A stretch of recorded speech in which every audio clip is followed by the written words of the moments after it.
കള്ളന്റെ ത്യാഗം. പണ്ട് പണ്ട് ഒരു വിദൂര ഗ്രാമത്തിൽ 3 സുഹൃത്തുക്കൾ ഉണ്ടായിരുന്നു. മിക്ക സമയത്തും അവരെ ഒരുമിച്ച് കാണാം. അവർ 3 പേരും ഒത്തൊരുമിച്ച് നടക്കാൻ ഇഷ്ടപ്പെട്ടിരുന്നതിനാൽ എപ്പോൾ നോക്കിയാലും ഒരുമിച്ചേ കാണൂ. ഒരു സുപ്രഭാതത്തിൽ പതിവ് പോലെ അവർ ഒരുമിച്ച് കൂടി. കുറെ ധനം സമ്പാദിക്കാനായി ദൂരെയുള്ള ഒരു സ്ഥലത്തേക്ക് പോകാമെന്ന് അവർ തീരുമാനിച്ചു. അതെ ചങ്ങാതിമാരെ, ഈ രാജ്യത്തിന്റെ വടക്കേ അറ്റത്ത് വലിയൊരു മലയുണ്ട്. അവിടുത്തെ താഴ്വാരങ്ങളിലെല്ലാം നിറയെ വിലപിടിപ്പുള്ള രത്നങ്ങളുണ്ട്. നമുക്ക് അങ്ങോട്ട് ചെന്ന് ആ രത്നങ്ങൾ മുഴുവനും എടുത്തോണ്ട് വരാം. എന്നിട്ട് ഇവിടെ വന്ന് നമുക്ക് സുഖസമൃദ്ധമായി ജീവിക്കാം. ഇത് സത്യമാണെങ്കിൽ ആ സമ്പത്ത് നേടാനായി നമുക്ക് ഇപ്പോൾ തന്നെ പുറപ്പെടാം. അതെ, നമുക്കിപ്പോൾ തന്നെ പോകാം. അങ്ങനെ അവർ 3 പേരും രാജ്യത്തിന്റെ വടക്കേ അറ്റം ലക്ഷ്യമാക്കി യാത്ര പുറപ്പെട്ടു.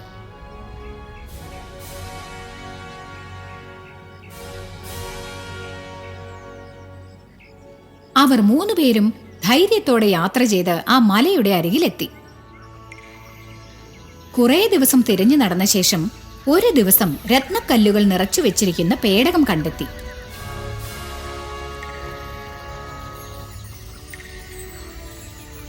മൂന്ന് പേരും ഓരോ രത്നക്കല്ലുകൾ എടുത്തുകൊണ്ട് മലയുടെ താഴേക്ക് ഇറങ്ങി വന്നു. തിരിച്ചു പോകാൻ തുടങ്ങുമ്പോൾ ഒന്നാമത്തെ ആൾ പറഞ്ഞു, കൂട്ടുകാരെ, ഇപ്പൊ നമ്മുടെ ഓരോരുത്തരുടെ കയ്യിലും ഓരോ വലിയ രത്നങ്ങളുണ്ട്. ഇപ്പൊ എനിക്ക് വീട്ടിലേക്ക് തിരിച്ചു പോകാൻ പേടിയാവുന്നു. നീ എന്താ ഈ പറയുന്നത്? ഒരു നദി മുറിച്ചു കടന്ന് നിബിഡമായ വനത്തിലൂടെയാ നമ്മളിവിടെ എത്തിയത്. വനത്തിൽ ക്രൂരമൃഗങ്ങളും പിന്നെ കൊള്ളക്കാരുമുണ്ട്. ഇങ്ങോട്ട് വരുന്ന വഴിയിൽ അവരുടെ പിടിയിൽ പെടാതിരുന്നത് നമ്മുടെ ഭാഗ്യം. പക്ഷേ ഒരു കാര്യം, തിരിച്ചു പോകുന്ന വഴിക്ക് നമ്മളെങ്ങാനും കൊള്ളക്കാരുടെ കയ്യിൽ പെട്ടുപോയാൽ ഈ രത്നങ്ങൾ മുഴുവനും അവർ പിടിച്ചു പറിക്കുമെന്നുള്ള കാര്യത്തിൽ തർക്കമില്ല. എനിക്കൊരു നല്ല ആശയം തോന്നുന്നു.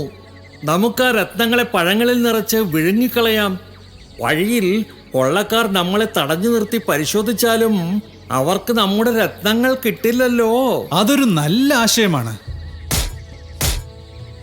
3 കൂട്ടുകാരും രത്നങ്ങളെ ചെറിയ കഷ്ണങ്ങളായി ഉടച്ച് പഴങ്ങളിൽ നിറച്ച് അവ വിഴുങ്ങുകയും ചെയ്തു.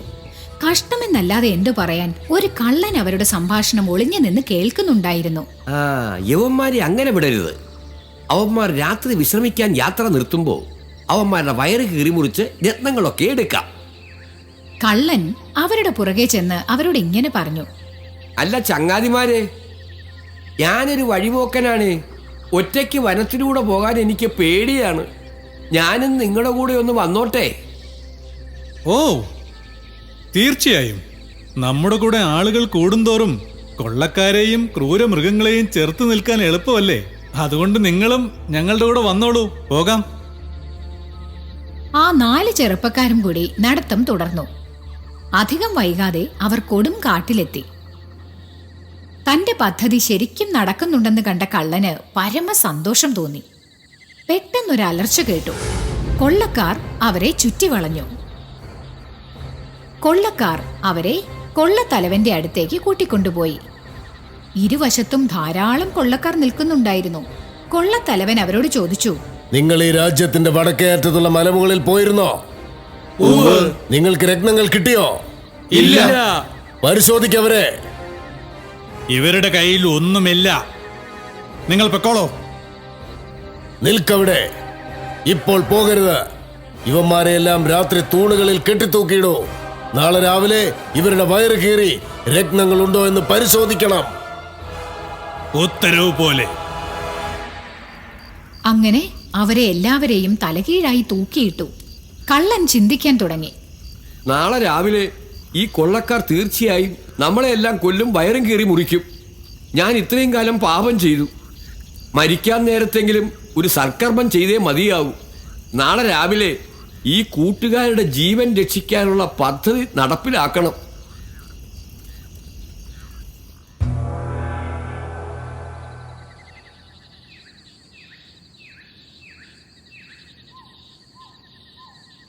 ഓരോരുത്തരെയായി പിടിച്ച് വയറ് കീറി നോക്ക്. രത്നം ഒളിപ്പിച്ചു വെച്ചിട്ടുണ്ടോ എന്ന് നോക്ക്. ഒരു കാര്യം ബോധിപ്പിക്കട്ടെ, ഞങ്ങൾ രത്നം വിഴുങ്ങിയിട്ടില്ലെന്ന് പറഞ്ഞാൽ നിങ്ങളത് വിശ്വസിക്കാൻ പോകുന്നില്ല. ഇവരെല്ലാം എൻ്റെ കൂട്ടുകാരാ. എൻ്റെ കൺമുമ്പിൽ വെച്ച് അവർ പിടഞ്ഞു മരിക്കുന്നത് എനിക്ക് കാണാൻ പറ്റില്ല. അതുകൊണ്ട് ദയവായി ആദ്യം എന്റെ വയറ് കീറി മുറിക്കാൻ അപേക്ഷിക്കുകയാണ്. പക്ഷെ ഒരു കാര്യം അങ്ങ് ഉറപ്പു തരണം, എന്റെ വയറ്റിൽ രത്നങ്ങളില്ലെന്ന് കണ്ടാലെങ്കിലും ഇവരെ വെറുതെ വിടാൻ ദയവുണ്ടാകണം.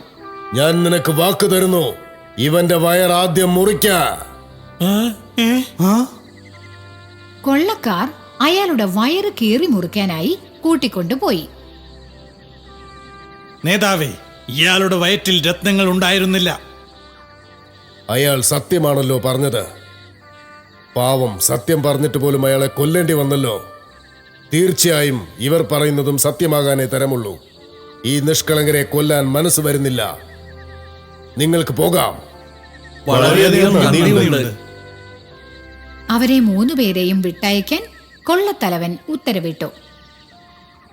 ആ 3 കൂട്ടുകാരും തങ്ങളുടെ സമ്പാദ്യവുമായി നാട്ടിലേക്ക് തിരിച്ചു. ജീവൻ ബലി കൊടുത്ത് രക്ഷിച്ച ആളോട് അവർക്ക് അളവറ്റ നന്ദി തോന്നി. അയാൾ കള്ളനായിരുന്നെന്ന കാര്യം അവർ അറിഞ്ഞതുപോലുമില്ല. 3 കൂട്ടുകാരും സുരക്ഷിതരായി നാട്ടിൽ തിരിച്ചെത്തി. ഈ കഥയുടെ സാരം എന്താന്ന് വെച്ചാൽ, കുട്ടികളെ, ആ കള്ളൻ അയാളുടെ 3 കൂട്ടുകാരെ സഹായിച്ചത് കണ്ടില്ലേ? അകലെയുള്ള ബന്ധുവിനേക്കാൾ അടുത്തുള്ള ശത്രുവാണ് ഉപകരിക്കുക. അതിനാൽ കൂട്ടുകാരെ തിരഞ്ഞെടുക്കുന്നത് വളരെയധികം സൂക്ഷിച്ചു വേണം. വരൂ, നമുക്ക് അടുത്ത കഥയിലേക്ക് കടക്കാം.